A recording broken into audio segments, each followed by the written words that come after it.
નમસ્કાર. આપણી આસપાસની દુનિયા અદ્ભુત રચનાઓથી ભરેલી છે અને એમાંની જ એક છે સમમિતિ.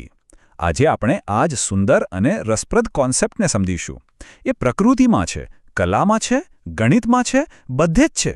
તો ચલો એને સાથે મળીને શોધીએ.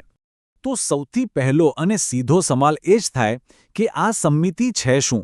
આપણે બધાએ આ શબ્દ ક્યાંક ને ક્યાંક સાંભળ્યો તો છે, પણ એનો સાચો મતલબ શું થાય છે? ચાલો એને જરા ઊંડાણથી સમજીએ.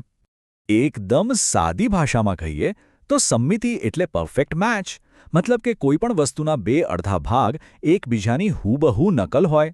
ધારો કે એક કાગળ છે અને એને બરાબર વચ્ચેથી વાળી દઈએ. જો બંને ભાગ એકબીજા પર એકદમ ફિટ બેસી જાય, કોઈ ભાગ બહાર ના રહે, બસ એને જ સમમિતિ કહેવાય. સારું, તો હવે એ જોઈએ કે આ સિમ્પલ આઈડિયા આપણી દુનિયામાં, આપણી આસપાસ ક્યાં ક્યાં જોવા મળે છે. અને મજાની વાત એ છે કે એકવાર એને શોધવાનું શરૂ કરશો ને, પછી તો એ લગભગ દરેક જગ્યાએ દેખાવા લાગશે. એનું સૌથી ક્લાસિક અને સુંદર ઉદાહરણ છે પતંગિયું. જરા એની પાંખોને ધ્યાનથી જુઓ. એક પાંખ પર જે ડિઝાઇન છે, જે રંગો છે, એ જ બધું બીજી પાંખ પર પણ જોવા મળે છે. જાણે કે કુદરતે એક બાજુ પેઇન્ટિંગ કરીને પછી પાંખો વાળી દીધી હોય. આ એક પરફેક્ટ બેલેન્સ છે. અરે બીજે ક્યાંય જવાની જરૂર નથી. આપણો પોતાનો ચહેરો જોઈ લો. ભલે એ એકદમ 100% પરફેક્ટ ના હોય, પણ આપણી ડાબી અને જમણી બાજુ લગભગ એક સરખી જ હોય છે. બે આંખો, બે કાન, આ બધું જ સમમિતિને કારણે એક સંતુલિત દેખાવ આપે છે.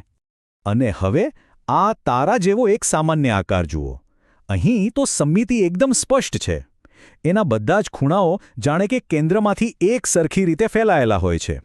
આ જ કારણે એ આટલો આકર્ષક અને સુમેળભર્યો લાગે છે, ખરું ને? તો સમમિતિ કેવી દેખાય એ તો આપણે જોયું, પણ એને શોધવી કઈ રીતે? એને ઓળખવા માટે એક બહુ જ મહત્વનું સાધન છે, અને એ છે સમમિતિ રેખા. ચાલો એના વિશે જાણીએ. આ છે તો એક કાલ્પનિક રેખા, પણ એનું કામ બહુ મોટું છે.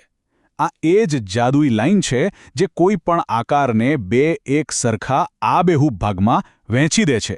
એમ પણ કહી શકાય કે આ રેખાની બંને બાજુના ભાગો એકબીજાના અરીસામાં દેખાતા પ્રતિબિંબ જેવા હોય છે.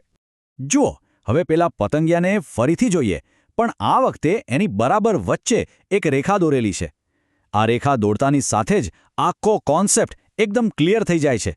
કેવી રીતે આ એક લાઈન એને બે સરખા મિરર ઇમેજ જેવા ભાગોમાં વહેંચી રહી છે. ચાલો હવે સમમિતિ રેખાના આ જ આઈડિયાને આપણે થોડા જાણીતા ભૌમિતિક આકારો પર અપ્લાય કરીને જોઈએ.